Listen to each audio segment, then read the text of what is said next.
हैगियां सी सारियां कि सरकार कोई अपना प्रिजर्वेशन का कारखाना लावे, कोई अपना खाने नूं सांभण वाली चीज लावे, कोई सब्जियां नूं सांभण वाली चीज लावे, जिहदे नाल कि किसान दा ਜਿਹੜੀ फसल ਦਾ कणक ਝੋਨੇ ਤੋਂ ਬਾਹਰ ਹੋ ਕੇ ਹੋਰ भी चीज़ों ਵੱਲ ध्यान पवे।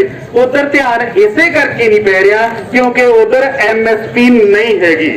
अपना ध्यान सिर्फ कणक के झोने इस करके ही आ क्योंकि इधर सानू एक गल की गारंटी है भी 6 महीने मेहनत करांगे तो 6 महीने बाद साडी फसल मंडी च विक जूगी। हालांकि हाले भी आपां ये कहने आ भी सिट के आउने आ फसल, किसी ने ये नहीं कहा भी असीं बेच के आउने आ। सिट के किहड़ी चीज आउने हुन्ने घर तो जिहड़ी बेकार होवे।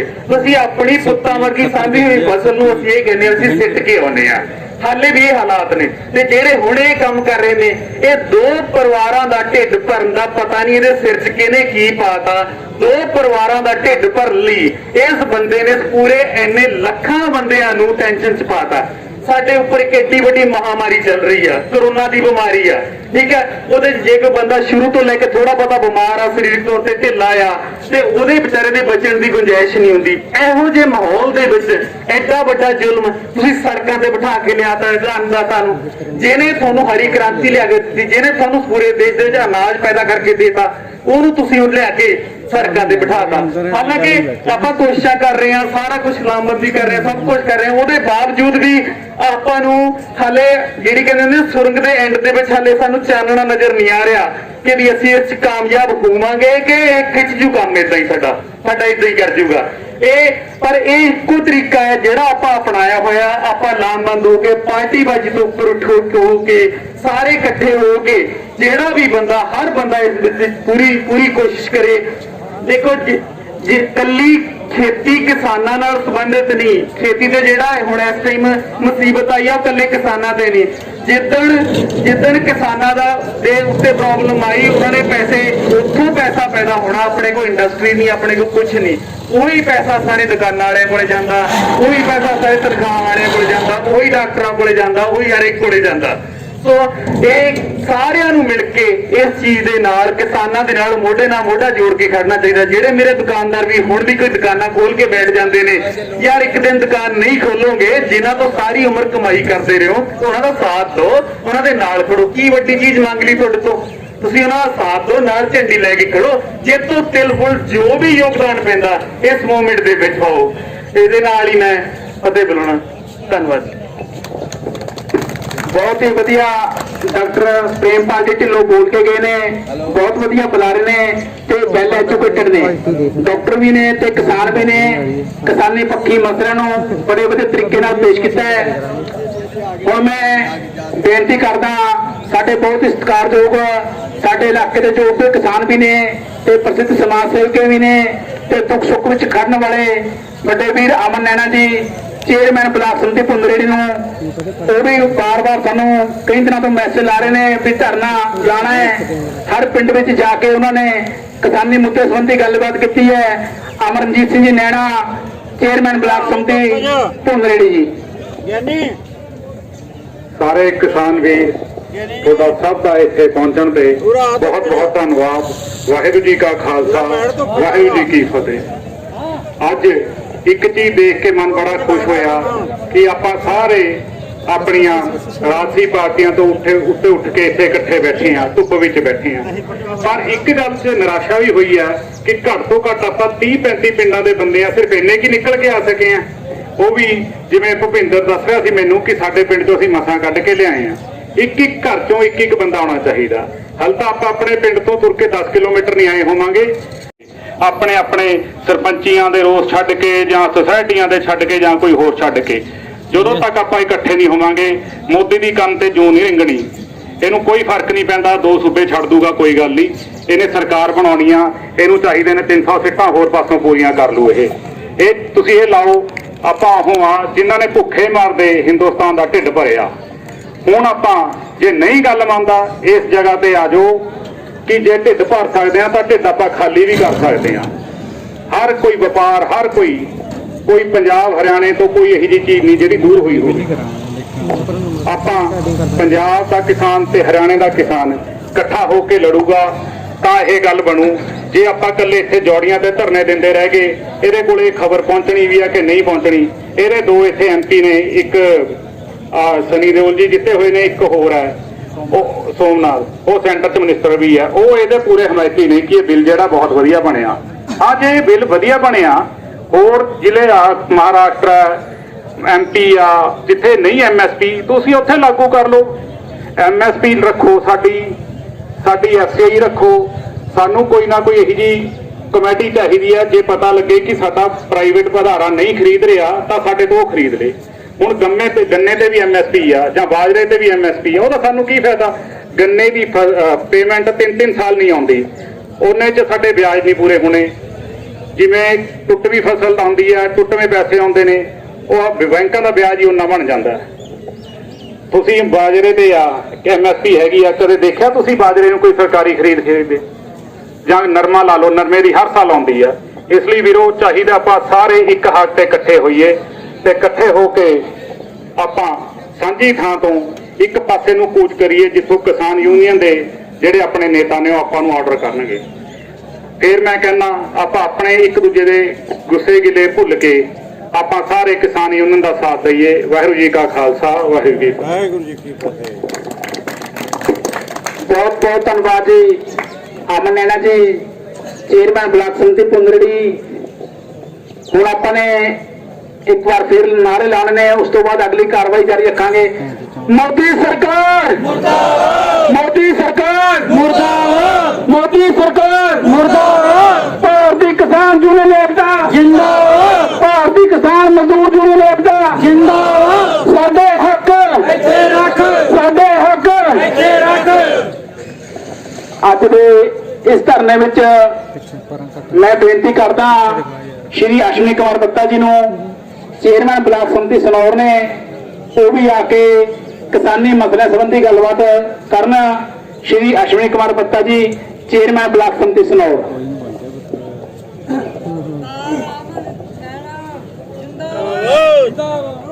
ਅਸ਼ਵਨੀ ਕੁਮਾਰ ਜੀ ਜਿੰਦਾਬਾਦ। ਬਹੁਤ ਹੀ ਸਤਿਕਾਰਯੋਗ ਕਿਸਾਨ ਵੀਰੋ, ਮੈਂ ਸਭ ਤੋਂ ਪਹਿਲਾਂ ਇੱਕ ਗੱਲ ਕਲੀਅਰ ਕਰ ਦੇਣੀ ਚਾਹੁੰਦਾ ਕਿ ਸਾਡੇ ਵਿੱਚ ਕੋਈ ਵੀ ਕਾਂਗਰਸੀ ਨਹੀਂ, ਕੋਈ ਅਕਾਲੀ ਨਹੀਂ, ਕੋਈ ਆਮ ਆਦਮੀ ਪਾਰਟੀ।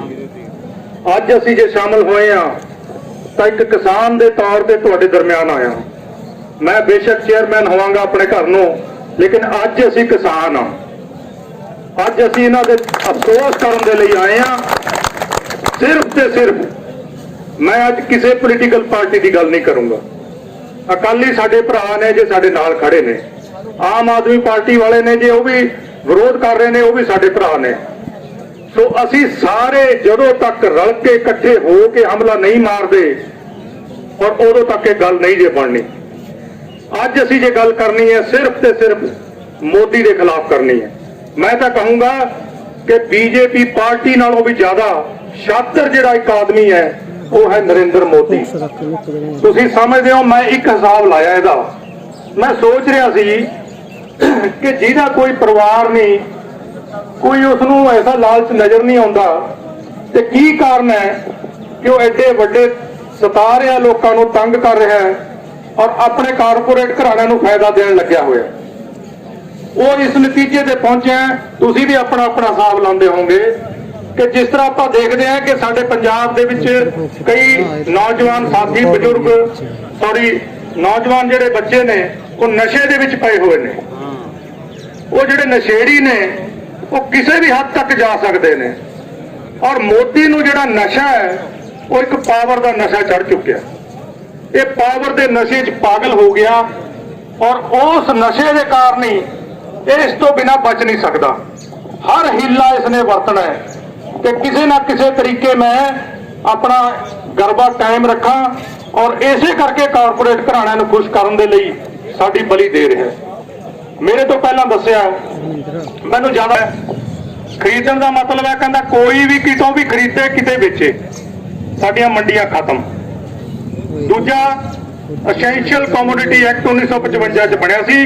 ਤੁਹਾਨੂੰ ਪਤਾ ਹੈ ਕਿ ਕੋਈ ਬੰਦਾ ਜ਼ਰੂਰਤਮੰਦ ਦੀਆਂ ਜਿਹੜੀਆਂ ਚੀਜ਼ਾਂ ਨੇ ਉਹਨਾਂ ਨੂੰ ਵੱਧ ਸਟਾਕ ਨਹੀਂ ਸੀ ਕਰ ਸਕਦਾ। ਇਹ ਕਹਿੰਦਾ ਜਿੰਨਾ ਮਰਜ਼ੀ ਸਟਾਕ ਕਰ ਲਓ। ਜਿਹੜਾ ਰੱਜਿਆ ਪੁੱਜਿਆ ਕੋਈ ਕਾਰਪੋਰੇਟ ਘਰਾਣਾ ਹੈ ਉਹ ਤਾਂ ਸਟਾਕ ਕਰਕੇ ਆਪਣੀ ਮਰਜ਼ੀ ਨਾਲ ਵੇਚਿਆ ਕਰਨਗੇ। ਫਿਰ ਵੇਚਣ ਦਾ ਜਿਹੜਾ ਬਿੱਲ ਹੈ ਕਿ ਜਿੱਥੇ ਮਰਜ਼ੀ ਵੇਚੋ। ਸੋ ਇਹ ਕਿਸਾਨ ਮਾਰੂ ਹੀ ਨਹੀਂ, ਇਹ ਮੈਂ ਕਹਿੰਦਾ ਸਾਰੇ ਪਰਿਵਾਰਾਂ ਦਾ, ਚਾਹੇ ਮਜ਼ਦੂਰ ਨੇ, ਚਾਹੇ ਦੁਕਾਨਦਾਰ ਨੇ, ਚਾਹੇ ਆੜ੍ਹਤੀਏ ਨੇ, ਸਾਰਿਆਂ ਦਾ ਹੀ ਮਾਰੂ ਕਾਨੂੰਨ ਹੈ ਇਹ। ਔਰ ਇੱਕ ਗੱਲ ਮੈਂ ਤੁਹਾਨੂੰ ਦੱਸਣੀ ਚਾਹੂੰਗਾ ਕਿ ਪੰਜਾਬ ਨੂੰ ਇਹ ਬਿਹਾਰ ਬਣਾਉਣ ਤੇ ਤੁਲਿਆ ਹੋਇਆ। ਬਿਹਾਰ ਦੀ ਜਿਹੜੀ ਪਰ ਕੈਪੀਟਾ ਇਨਕਮ ਹੈ ਉਹ 7,150 ਰੁਪਏ ਇੱਕ ਪਰਿਵਾਰ ਦੀ ਆਮਦਨ ਹੈ, ਔਰ ਸਾਡੇ ਪੰਜਾਬ ਦੀ ਆਮਦਨ ਹੈ 23,175 ਰੁਪਏ। ਸੋ ਇਹ ਕਹਿੰਦਾ ਕਿ ਸਾਰਿਆਂ ਦੀ ਬਰਾਬਰ ਕਰ ਦੇਣੀ ਹੈ। ਇਹ ਤਾਂ ਨਹੀਂ ਕਹਿੰਦਾ ਕਿ ਅਸੀਂ ਬਿਹਾਰੀਆਂ ਨੂੰ ਚੁੱਕ ਕੇ ਪੰਜਾਬ ਵਾਲਿਆਂ ਦੇ ਬਰਾਬਰ ਲੈ ਕੇ ਜਾਣਾ। ਇਹਦਾ ਮਨਸ਼ਾ ਇਹ ਹੈ ਕਿ ਪੰਜਾਬੀਆਂ ਨੂੰ ਵੀ ਚੱਕ ਕੇ ਥੱਲੇ ਲੈ ਕੇ ਜਾਣਾ। ਉਹ ਸ਼ਰਮ ਕਰੋ ਕੁਛ, ਉਹ ਤੇ ਨਿਜ਼ਾਰ ਕਰੋ। ਸਾਡੇ ਦਰਮਿਆਨ ਬਜ਼ੁਰਗ ਬੈਠੇ ਨੇ, ਜਦੋਂ ਅਮਰੀਕਾ ਤੋਂ ਕਣਕ ਆਉਂਦੀ ਸੀ, ਲਾਲ ਕਣਕ ਹੁੰਦੀ ਸੀ, ਤੁਹਾਨੂੰ ਯਾਦ ਹੈ PB 18, ਕਾਫੀ ਜਾਣਦੇ ਹੋਣੇ। ਖਾਣੀ ਵੀ ਮੁਸ਼ਕਲ ਸੀ, ਉਹ ਨਾ ਦੇਖਣ ਨੂੰ ਚੰਗੀ ਲੱਗਦੀ ਸੀ, ਨਾ ਖਾਣ ਨੂੰ ਚੰਗੀ ਲੱਗਦੀ ਸੀ। ਉਹ ਕਣਕ ਅਸੀਂ ਖਾਂਦੇ ਸੀ, ਠੂਠਾ ਲੈ ਕੇ ਅਸੀਂ ਮੰਗਣ ਜਾਂਦੇ ਹੁੰਦੇ ਸੀ ਬਾਹਰਲੇ ਦੇਸ਼ਾਂ ਦੇ ਵਿੱਚ। ਔਰ ਉਹ ਸਮੇਂ ਇੱਕ ਹੋਕਾ ਦਿੱਤਾ ਗਿਆ ਸੀ ਕਿ ਜੇ ਬਚਾ ਸਕਦਾ ਹਿੰਦੁਸਤਾਨ ਨੂੰ ਤਾਂ ਇਹ ਪੰਜਾਬ ਹੀ ਹੈ। ਪੰਜਾਬ ਦੇ ਵਿੱਚ ਹਰੀ ਕ੍ਰਾਂਤੀ ਆਈ। ਆਹ ਵੀਰ ਇਸ ਝੰਡੇ ਵਾਲੇ ਜਿਹੜੇ ਕਿਸਾਨ ਨੇ ਉਹ ਲੈ ਕੇ ਆਏ ਨੇ ਹਰੀ ਕ੍ਰਾਂਤੀ। ਮੋਦੀ ਜੀ ਤੁਸੀਂ ਨਹੀਂ ਲੈ ਕੇ ਆਏ, ਜਾਂ ਮੈਂ ਕਿਸੇ ਤੁਹਾਡੇ ਪਾਰਟੀ ਦਾ ਨਾਮ ਨਹੀਂ ਲਵਾਂਗਾ, ਲੇਕਿਨ ਮੋਦੀ ਜੀ ਤੁਹਾਡੀ ਦੇਣ ਨਹੀਂ, ਇਹ ਇਹਨਾਂ ਪੰਜਾਬੀਆਂ ਦੀ ਦੇਣ ਹੈ। ਜੇ ਸਾਰੇ ਹਿੰਦੁਸਤਾਨ ਦਾ ਢਿੱਡ ਭਰਿਆ ਤਾਂ ਇਹਨਾਂ ਕਿਸਾਨਾਂ ਨੇ ਭਰਿਆ, ਪੰਜਾਬ ਦੇ ਕਿਸਾਨਾਂ ਨੇ ਭਰਿਆ। ਔਰ ਤੁਹਾਨੂੰ ਸ਼ਰਮ ਆਉਣੀ ਚਾਹੀਦੀ ਹੈ। ਤੁਹਾਨੂੰ ਅਹਿਸਾਨ ਫਰਾਮੋਸ਼ ਹੋ ਗਏ ਹੋ। ਅੱਜ ਤੁਹਾਡੇ ਗੋਦਾਮ ਭਰੇ ਹੋਏ ਨੇ, ਉਹ ਕਿਹਨੇ ਭਰੇ ਨੇ ਗੋਦਾਮ? ਤੁਹਾਨੂੰ ਪਤਾ ਹੈ ਗੋਦਾਮ ਭਰਨ ਦੇ ਪਿੱਛੇ ਕਿੰਨਾ ਜ਼ੋਰ ਲੱਗਿਆ। ਅਸੀਂ ਆਪਣੀਆਂ ਪੀੜ੍ਹੀਆਂ ਖਤਮ ਕਰ ਲਈਆਂ ਨੇ ਗੋਦਾਮ ਭਰਨ ਦੇ ਪਿੱਛੇ, ਜ਼ਮੀਨਾਂ ਉਪਜਾਊ ਸ਼ਕਤੀ ਖਤਮ ਕਰ ਲਈ ਹੈ। ਪਾਣੀ ਸਾਡਾ ਕਿੱਥੇ ਗਿਆ? ਮੈਂ ਵੀ ਕਿਸਾਨ ਹਾਂ ਇੱਕ। ਪਹਿਲਾਂ ਅਸੀਂ 70 ਫੁੱਟ ਤੇ ਇੱਕ ਕੈਪਟੀ ਕਰਾ ਕੇ ਚਲਾ ਲੈਂਦੇ ਸੀ ਕੰਮ, ਫਿਰ ਮੈਂ ਆਪ ਬੋਰ ਕਰਾਇਆ 250 ਫੁੱਟ ਤੇ ਪਹੁੰਚ ਗਿਆ। ਪਿਛਲੇ ਸਾਲ ਉਹ 400 ਫੁੱਟ ਵਾਲਾ ਕਰਾਉਣਾ ਪਿਆ, ਔਰ ਮੋਟਰ ਜਾ ਕੇ 200 ਤੋਂ ਉੱਪਰ ਟੱਪ ਗਈ ਹੈ। ਕੀ ਕਰਾਂਗੇ ਅਸੀਂ ਦੱਸੋ? ਅਸੀਂ ਪਾਣੀ ਬਰਬਾਦ ਕਰ ਲਏ ਆਪਣੇ, ਆਉਣ ਵਾਲੀਆਂ ਪੀੜ੍ਹੀਆਂ ਨੂੰ ਅਸੀਂ ਕੀ ਜਵਾਬ ਦੇਵਾਂਗੇ? ਕਾਹਦੇ ਵਾਸਤੇ ਕੀਤੇ? ਕਿ ਸਾਡੇ ਹਿੰਦੁਸਤਾਨ ਦਾ, ਸਾਡੇ ਭਰਾਵਾਂ ਦਾ ਢਿੱਡ ਭਰਨਾ ਹੈ। ਤੇ ਤੁਸੀਂ ਕੀ ਸਿਲਾ ਦੇ ਰਹੇ ਹੋ ਉਸਦਾ? ਮੋਦੀ ਜੀ ਉਹ PB 18 ਲਾਲ ਕਣਕ ਖਾਂਦੇ ਹੁੰਦੇ ਸੀ ਤੁਸੀਂ, ਔਰ ਉਹ ਮੋਟਾ ਚਾਵਲ ਯਾਦ ਕਰੋ ਤੁਸੀਂ। ਉਹ ਸਾਡੇ ਭਈਏ ਭਰਾ ਵੀ ਉਹ ਨਹੀਂ ਖਾਂਦੇ ਅੱਜ। ਜੇ ਬਾਸਮਤੀ ਤੁਹਾਡੇ ਡਾਈਨਿੰਗ ਟੇਬਲ ਤੇ ਪਰੋਸੀ ਜਾਂਦੀ ਹੈ ਤਾਂ ਉਹ ਇਹਨਾਂ ਦੀ ਦੇਣ ਹੈ, ਇਹਨਾਂ ਕਿਸਾਨਾਂ ਦੀ, ਜਿਹੜਾ ਤੁਸੀਂ ਚਾਹ ਨਾਲ ਖਾਂਦੇ ਹੋ ਨਾ। ਇੱਕ ਗੱਲ ਮੈਂ ਤੁਹਾਨੂੰ ਦੱਸ ਦਿੰਦਾ, ਅਹਿਸਾਨ ਫਰਾਮੋਸ਼ ਨਾ ਹੋ। ਤੁਸੀਂ ਜਿਸ ਥਾਲੀ ਦੇ ਵਿੱਚ ਖਾਂਦੇ ਹੋ ਉਸੇ ਥਾਲੀ ਛੇਕ ਕਰਨ ਲੱਗੇ ਹੋ ਤੁਸੀਂ। ਤੁਹਾਨੂੰ ਸ਼ਰਮ ਆਉਣੀ ਚਾਹੀਦੀ ਹੈ ਮੋਦੀ ਜੀ। ਔਰ ਤੁਸੀਂ ਆਪਣੇ ਕਾਰਪੋਰੇਟ ਘਰਾਣਿਆਂ ਨੂੰ, ਆਪਣੇ ਮਿੱਤਰਾਂ ਨੂੰ ਖੁਸ਼ ਕਰਨ ਦੇ ਲਈ ਕਿਸ ਹੱਦ ਤੱਕ ਜਾ ਰਹੇ ਹੋ? ਯਾਦ ਕਰੋ ਤੁਸੀਂ 2014 ਤੋਂ ਪਹਿਲਾਂ ਦਾ ਸਮਾਂ ਯਾਦ ਕਰੋ ਵੀਰੋ। ਮੈਂ ਤੁਹਾਡੀ ਯਾਦਦਾਸ਼ਤ ਤੇਜ਼ ਕਰਨਾ ਚਾਹੁੰਦਾ। ਤੁਹਾਨੂੰ ਯਾਦ ਹੋਏਗਾ, ਧਿਆਨ ਦੇਣ ਵਾਲੀ ਗੱਲ ਹੈ ਕਿ ਪਹਿਲਾਂ ਡੀਜ਼ਲ ਦੇ ਉੱਪਰ ਸਬਸਿਡੀ ਹੋਇਆ ਕਰਦੀ ਸੀ। ਇੱਥੇ ਰਿਲਾਇੰਸ ਦੇ ਪੰਪ ਖੋਲੇ ਸੀ, ਪੈਟਰੋਲ ਪੰਪ ਕਿੰਨੇ ਸੀ? ਪੈਟਰੋਲ ਪੰਪ ਜਗ੍ਹਾ ਜਗ੍ਹਾ ਜਿਹੜੇ ਖੁੱਲੇ ਸੀ, ਚੰਦ ਦਿਨਾਂ ਦੇ ਵਿੱਚ ਹੀ ਬੰਦ ਹੋ ਗਏ ਸੀ। ਉਹਨਾਂ ਦਾ ਕਾਰਨ ਪਤਾ ਕੀ ਹੈ? ਜਿਹੜੀ ਸਬਸਿਡੀ ਮਿਲਦੀ ਸੀ ਉਹ ਮਿਲਦੀ ਸੀ ਤੇਲ ਕੰਪਨੀਆਂ ਜਿਹੜੀਆਂ ਸਰਕਾਰੀ ਹੈ, ਚਾਹੇ ਹਿੰਦੁਸਤਾਨ ਪੈਟਰੋਲੀਅਮ ਹੈ, ਚਾਹੇ ਭਾਰਤ ਪੈਟਰੋਲੀਅਮ ਹੈ, ਚਾਹੇ ਇੰਡੀਅਨ ਆਇਲ ਹੈ। ਇਹ ਤਿੰਨ ਜਿਹੜੀਆਂ ਕਾਰਪੋਰੇਸ਼ਨਾਂ ਨੇ, ਇਹਨਾਂ ਨੂੰ ਸਬਸਿਡੀ ਮਿਲਦੀ ਹੁੰਦੀ ਸੀ, ਇਹਨਾਂ ਦੇ ਥਰੂ ਆਉਂਦੀ ਸੀ। ਰਿਲਾਇੰਸ ਨੂੰ ਸਬਸਿਡੀ ਨਹੀਂ ਸੀ ਮਿਲਦੀ। ਔਰ ਅੱਜ ਕੀ ਹੋ ਰਿਹਾ ਹੈ? ਅੱਜ ਫੇਰ ਜਦੋਂ ਮੋਦੀ ਜੀ ਪਾਵਰ 'ਚ ਆਏ, ਸਬਸਿਡੀ ਕੱਲੇ ਰਿਲਾਇੰਸ ਕਰਕੇ ਸਾਰੀਆਂ ਕੰਪਨੀਆਂ ਦੀ ਸਬਸਿਡੀ ਬੰਦ ਕਰਤੀ, ਔਰ ਸਾਨੂੰ ਡੀਜ਼ਲ ਮਹਿੰਗੇ ਭਾਅ ਤੇ ਮਿਲਣ ਲੱਗ ਗਿਆ। ਕਿਉਂ ਕੀਤੀ ਬੰਦ? ਕਿ ਰਿਲਾਇੰਸ ਨੂੰ ਫਾਇਦਾ ਪਹੁੰਚਾਉਣਾ ਹੈ। ਔਰ ਅੱਜ ਤੁਸੀਂ ਦੇਖਿਆ ਰਿਲਾਇੰਸ ਦੇ ਪੰਪ ਜਗ੍ਹਾ ਜਗ੍ਹਾ ਫੇਰ ਚਾਲੂ ਹੋ ਗਏ ਨੇ। ਉਹ ਕਿਉਂ ਹੋਏ ਨੇ? ਮੈਂ ਤਾਂ ਇਹ ਵੀ ਤੁਹਾਨੂੰ ਇੱਕ ਹੋਕਾ ਦੇਣਾ ਚਾਹੂੰਗਾ ਕਿ ਰਿਲਾਇੰਸ ਦੇ ਪੰਪਾਂ ਤੋਂ ਵੀ ਤੇਲ ਲੈਣਾ ਬੰਦ ਕਰ ਦਿਓ ਇਹਨਾਂ ਦਾ, ਬਿਲਕੁਲ ਬੰਦ ਕਰ ਦਿਓ ਇਹਨਾਂ ਦਾ, ਬਿਲਕੁਲ ਨਹੀਂ ਲੈਣਾ। ਇਹ ਜੇ ਚਤਰਾਈਆਂ ਕਰਦਾ ਸਾਡੀਆਂ ਸਬਸਿਡੀਆਂ ਬੰਦ ਕਰਕੇ ਰਿਲਾਇੰਸ ਨੂੰ ਫਾਇਦਾ ਪਹੁੰਚਾਉਣ ਵਾਸਤੇ, ਪੂਰੇ ਹਿੰਦੁਸਤਾਨ ਦੀ ਸਬਸਿਡੀ ਬੰਦ ਕਰਤੀ ਇਸ ਇਨਸਾਨ ਨੇ। ਤੋ ਸਾਥੀਓ, ਅਸੀਂ ਆਪਣਾ ਪਾਣੀ ਖੋਇਆ, ਆਪਣੀ ਜ਼ਮੀਨ ਖੋਤੀ, ਹੁਣ ਸਾਡੇ ਪਿੱਛੇ ਲੱਗਿਆ ਕਿ ਸਾਡੇ ਆਉਣ ਵਾਲੇ ਬੱਚਿਆਂ ਦਾ ਭਵਿੱਖ ਹੈ ਜਿਹੜਾ, ਉਹ ਵੀ ਖਤਮ ਕਰਨ ਤੇ ਲੱਗਿਆ ਹੋਇਆ।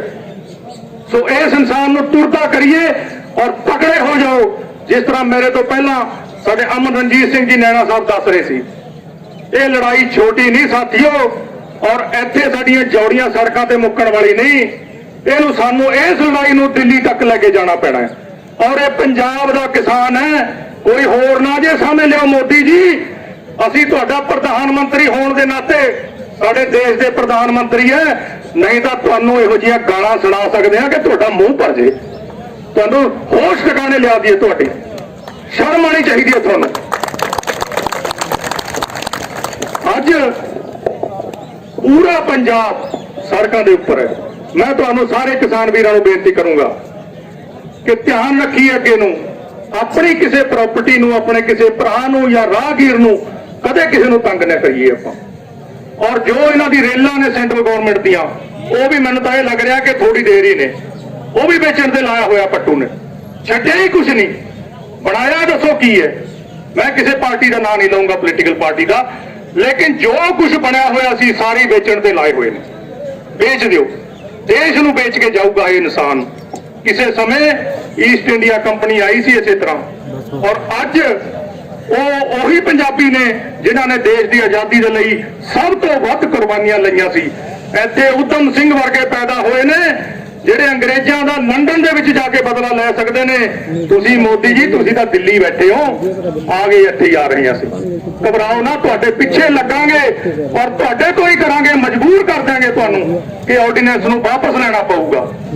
ਸੋ ਅਸੀਂ ਜਾਗਰੂਕ ਹੋਈਏ ਔਰ ਅੱਗੇ ਤੋਂ ਜਿਸ ਤਰ੍ਹਾਂ ਨੈਣਾ ਸਾਹਿਬ ਦੱਸ ਰਹੇ ਸੀ, ਸਿਰਫ ਇੱਕ ਹੋਕੇ ਦੇ ਉੱਪਰ ਅਸੀਂ ਸਾਡੀਆਂ ਕਿਸਾਨ ਜਥੇਬੰਦੀਆਂ ਨੂੰ ਬੇਨਤੀ ਕਰਾਂਗੇ, ਕਿਉਂਕਿ ਅਸੀਂ ਲੋਕ ਪੋਲੀਟੀਕਲ ਲੋਕ ਆ, ਉਸ ਸਮੇਂ ਦੇ ਲਈ ਅਸੀਂ ਭੁੱਲ ਜਾਈਏ। ਹੁਣ ਵੀ ਅਸੀਂ 6 ਮਹੀਨੇ ਤੋਂ ਲਾਕਡਾਊਨ 'ਚ ਹੀ ਚੱਲ ਰਹੇ ਹਾਂ ਸਾਰੇ। ਜੇ ਅਸੀਂ ਹੋਰ ਸਾਨੂੰ 6 ਮਹੀਨੇ ਲਾਣੇ ਪੈ ਗਏ, ਅਸੀਂ ਸਮਝਾਂਗੇ ਕਿ ਕਰੋਨਾ ਹੀ ਸਹੀ